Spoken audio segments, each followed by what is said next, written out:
And sip ng coffee. Yes. That's good. Taga saan kayo, ma'am? Ma'am? Taga Batangas. Batanggenya ka? Batanggenya ba kayo? Ano, ma'am, name niyo po? Liza po. So, kamusta naman yung LU experience natin, ma'am? Gusto ba? Ay, maayos ba? Like, Babalikan. babalikan? Pero ma'am, since taga Batangas kayo, ma'am, marunong ba kayong magbatanggenya? Accent lang po. Paano yung accent doon, ma'am? Yung alae, gano'n? Yeah. Hindi kami nag-aalay masyado. Pero like we're using ga. More on ba. Ah, ga.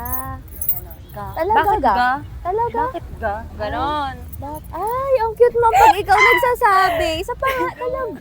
Gusto mo rin ba matuto mag-Ilocano? Ma'am, alam mo, ma'am, yung yung Ilocano, ma'am, ng maganda. Nagpintas.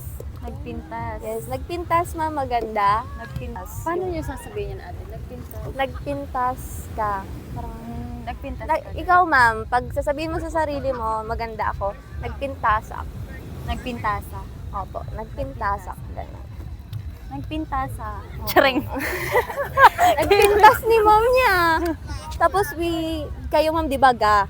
Kami ma'am, ngarod. Oh, kasi ma'am yung ngarod is wala siyang Tagalog translate. Nag-isip. Meron ba guys? Comment down below nga. Alam niyo yung ngarod ng Tagalog ng ngarod.